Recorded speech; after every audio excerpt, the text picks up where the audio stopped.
Good morning students. Last class में हमने exercise 2.0 के 4 क्वेश्चंस कर लिए थे और काफ़ी बच्चों ने अपने आंसर्स चेक करवा लिए हैं, लेकिन अभी भी काफ़ी बच्चे हैं जिन्होंने अभी तक कॉपीज अपने आंसर्स चेक नहीं करवाए, अपनी कॉपीज़ यहाँ स्कूल में सबमिट नहीं करी हैं। तो आप लोगों से रिक्वेस्ट है कि अपनी कॉपीज़ टाइम से जल्दी अपनी कॉपीज़ यहाँ पे सबमिट करवाएं जिन्होंने नहीं करवाई अभी तक। तो अब क्वेश्चन नंबर 5 है। तो यहाँ इससे पहले तक हमने सब कर लिया था, अब हम क्वेश्चन नंबर 5 से स्टार्ट करेंगे, राइट। तो क्वेश्चन नंबर 5 है, arrange the Roman numbers in increasing order. ठीक है, तो अरेंज मतलब उसको सही जगह पे सही तरीके से रखना है। किस तरीके से रखना है? इंक्रीजिंग ऑर्डर में। इंक्रीज करता है मतलब बढ़ता है, और डिक्रीज करता है मतलब घटता है, यानी कि छोटे से बड़ा इज इंक्रीजिंग और बड़े से छोटा इज डिक्रीजिंग। ठीक है, छोटे से बड़ा नंबर हमें लिखना है। अगर यहाँ पे जैसे 2, 7, 8, 5 लिखा होता तो इसको इंक्रीजिंग ऑर्डर में लिखना होता, तो कैसे लिखेंगे? सबसे पहले सबसे छोटा, फिर उससे बड़ा, फिर उससे बड़ा, फिर उससे बड़ा। अब बस हमें रोमन नंबर्स को पहचानना है, नंबर्स कौन से हैं। तो यहाँ पे अगर आप देखोगे तो XXX मतलब क्या हो गया? 10, 10, 10। ठीक है, तो ये क्या हो गया? 30 हो गया। तो मैं यहाँ पे एक बार लिख देता हूँ, एक आंसर मैं आपके लिए करके दूंगा, बाकी आप खुद करेंगे। ये 30 हो गया।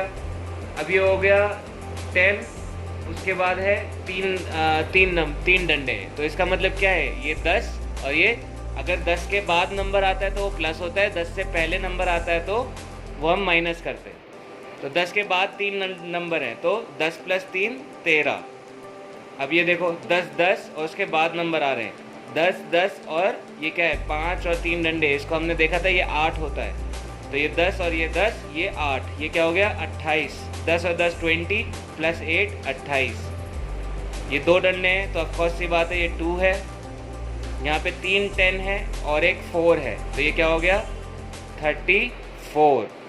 अब उसके बाद क्या है? देखो ये 8 है, इसको हम 8 कहते हैं। यहाँ पे 2 10 है और उसके बाद 4 है, तो ये क्या हो गया? 2 10 हो गया 20 और उसके बाद हो गया 4। तो अब असेंडिंग ऑर्डर यानी कि इंक्रीजिंग ऑर्डर में हमें इसे लिखना है।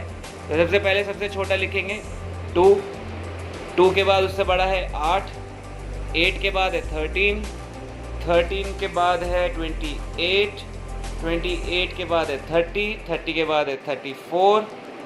इसमें हमने एक मिस कर दिया, यहाँ पे 24 आएगा। 13 के बाद 24 आएगा, फिर 28 आएगा। फिर से लिख देता हूँ,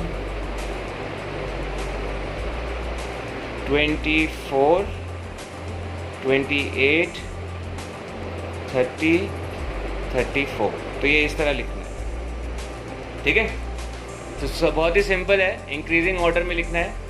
फिर इसको आप देखोगे, ये देखो 10 है यहाँ पे, फिर 10 के बाद 9 लिखा है, तो ये क्या हो गया? 19 हो गया। तो इट्स वेरी इजी, आप अपने आप भी कर सकते हो। ठीक, और अब आगे हम नेक्स्ट क्वेश्चन। चलो अब नेक्स्ट क्वेश्चन देखें। Arrange the Roman numbers in numerals in decreasing order.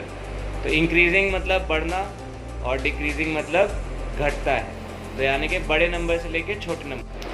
ठीक है, arrange the Roman numbers in decreasing order, इसका मतलब है कि अब आपको इसको बड़े से छोटा आपको लिखना है, यानी कि बड़ा नंबर पहले लिखेंगे और फिर छोटा नंबर बाद में। अब यहाँ पे देख लेते हैं नंबर कौन सा है। पहले 10 लिखा है, फिर 4 लिखा है, यानी कि 14 है। फिर यहाँ पे 3 10 है तो 30, और 30 के बाद क्या है? 4, तो ये हो गया 34। यहाँ पे 7 लिखा है, यहाँ पे 2 लिखा है, फिर से यहाँ पे 3 10 हैं, फिर उसके बाद 6 लिखा है। 5 के बाद 1 डंडा है, तो उसको 6 बोलेंगे, तो ये हो गया 36, और ये हो गया 3 10 यानी कि 30। तो ये आपका, हम कुछ सबसे बड़ा पहले लिखेंगे, फिर उसके बाद सबसे छोटा लिखेंगे। तो सबसे बड़ा कौन सा है? 36, उसके बाद है 34, 34 से छोटा है 30, 30 से छोटा है आपका 14, 14 से छोटा है 7, 7 से छोटा है 2। ठीक है, सिंपल है। तो उसी तरह ये 3 क्वेश्चंस भी आप अपने आप करेंगे होमवर्क में आज। Solve the given Roman numerals. अब इसको सॉल्व करना है। ठीक है, यहाँ पे क्वेश्चन आपका है solve the given Roman numerals. तो इसको हमें सॉल्व करना है, सिंपल प्लस माइनस के क्वेश्चन हैं, बस आपको पहचानना है। ठीक है, तो यहाँ पे 2 10 लिखे हैं और फिर 1 लिखा है, तो ये कितना हो गया 21। 21 में से कितने माइनस करने हैं, 5 + 1 कितना है ये, 5 + 1 6। तो 21 में से 6 गए, कितने बचे 15, कितने बचे 15। तो 15 इसका आंसर है। सिमिलरली हम इसमें भी करेंगे। यहाँ पे क्या लिखा है, 2 लिखा है और नीचे क्या लिखा है, उप्स, यहाँ पे 2 लिखा है और इसके यहाँ पे क्या लिखा है, देखो 30 के बाद क्या है 6। तो 2 + 36 कितना हो गया 38। ईजी है, प्लस माइनस करना है, इतना आपको आता ही होगा। ये बहुत ईजी क्वेश्चंस हैं, बस थोड़े ज़्यादा हैं। ठीक है, तो ये आप लोग करके आएंगे। ये सारा आप इससे, ये क्वेश्चन नंबर 5 6 7 और 8 आपका होमवर्क है। 8 मैं आपको बता देता हूँ, बहुत, ये भी कोई बहुत मुश्किल क्वेश्चन नहीं है, इसमें बस आपको रोमन नंबर्स समझने हैं। Read the Roman numeral dials and right the time in the clocks.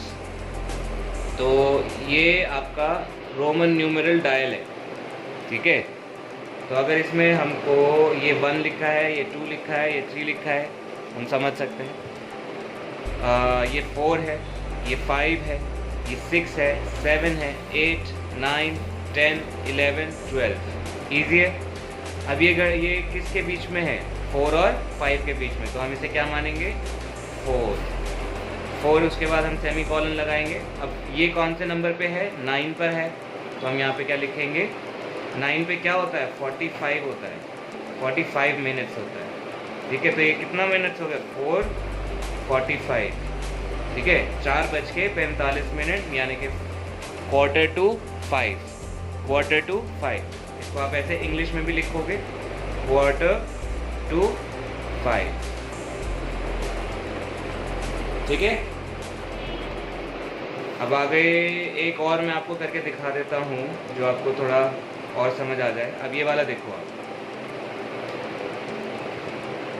Same है 1 2 3 4 5 6 7 8। अब यहाँ पे क्या है, ये आवर का घड़ी हमारे किसके बीच में है, 7 और 8 के बीच में, तो हम क्या मानेंगे इसको 7 ही मान के चलेंगे। अब इसके बाद ये कौन सी, ये जो आपकी मिनट्स की सुई है वो किस पे है, 3 पे, यानी कि 3 5 15 मिनट्स, यानी कि 7:15 हो चुके हैं। इसको इंग्लिश में कैसे बोलते हैं, इसको हम इंग्लिश में बोलते हैं क्वार्टर। क्वार्टर मतलब 15, टाइम की भाषा में क्वार्टर मतलब 15, 7:15। अभी अगर यही मिनट की घड़ी यहाँ ना होके यहाँ होती, हाफ पे होती, तो हाफ कहते हैं ना इसको, तो ये क्या हो जाता 7:30। ठीक है, 7:30 अगर ये हमको यहाँ पे दिया होता, मिनट की घड़ी हमारी 6 पे होती, तो हम इसे 7:30 बोलते। बट अभी नहीं दी हुई है, तो हम इसे 7:15 बोलेंगे। आई होप आप लोग को यहाँ तक समझ में आ गया होगा। तो ये बहुत ही इजी चैप्टर है। जब ये आपके एग्ज़ाम में भी आएगा, तो आई होप कि आप लोग एग्ज़ाम में अच्छा मार्क्स स्कोर कर पाओगे, क्योंकि बहुत गहराई से आपको ये चैप्टर समझाया गया है। और ये काम आप करके कल तक इसकी फ़ोटोज़ प्लीज़ भेज दें। Thank you.